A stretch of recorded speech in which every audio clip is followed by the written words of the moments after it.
Welcome to ELL Level 4. This quarter, we will read a book called Pashmina by author Nidhi Chinani. In today's lesson, we will talk about visual literacy in graphic novels. You will learn about panels, gutters, using facial expressions of the characters, and the reading order inside of a graphic novel. First, let's start with what is visual literacy? Let's look at the two words. Visual means what you can see, like words and pictures. Literacy means the ability to read and understand a text. In this case, our book, Pashmina. Let's put the two words together. Visual literacy means understanding information from pictures, not only words. In graphic novels, pictures help us understand actions, understand what happens between events, and understand the emotions of the characters. We will focus on four important visual elements. First, panels.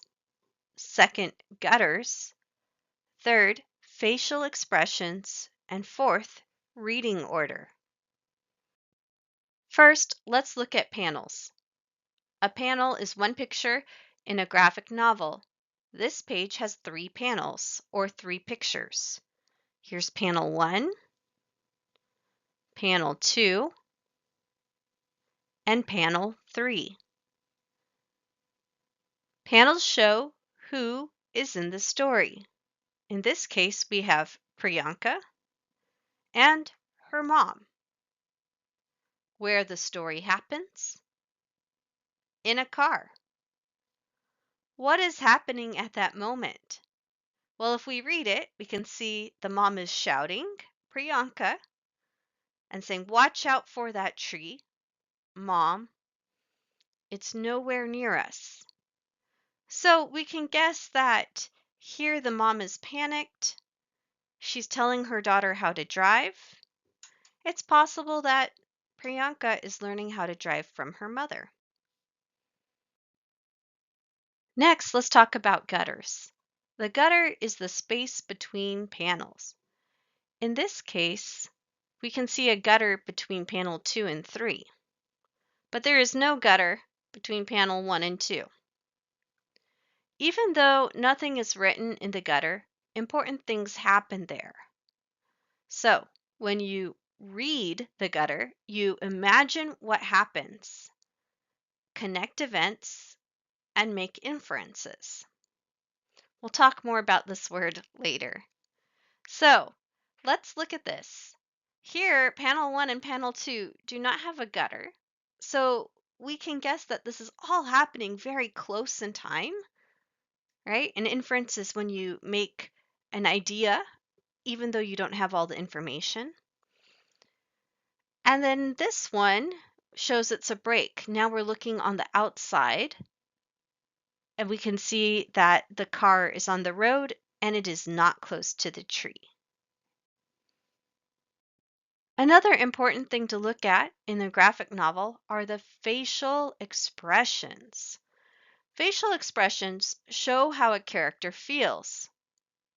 You can look at the eyes, eyebrows, mouth, and body position to understand how a character feels. Sometimes the picture shows emotions before the words explain them. This panel is great for looking at a facial expression. We can see her eyes are big, that her eyebrows are high up. We can even see a little bit of sweat off of her forehead. Her mouth is open like she is yelling, and her body position looks like it's getting ready for some exciting or dangerous thing to happen. We can see that the mom is really worried. We know that she's worried. She's not angry, even though there's an exclamation mark. Now, if we look at Priyanka's face, we can see her eyebrows are pointed down. Maybe she's a little angry and also very focused. When reading a graphic novel in English, the reading order is really important to the story. So we're going to read the panels and the speech bubbles in order. So first we'll look at the top panel, right? And in most English graphic novels, we read the panels left to right and then top to bottom. So we'll start here as 1, 2, 3, 4. This is the same order as reading English sentences. Speech bubbles also have an order. So if we start in the first panel, we're going to go left to right and top to bottom. So in this case, we have top to bottom. And then this one, we have left to right, and we're moving down. And then this panel, left, and this panel, right.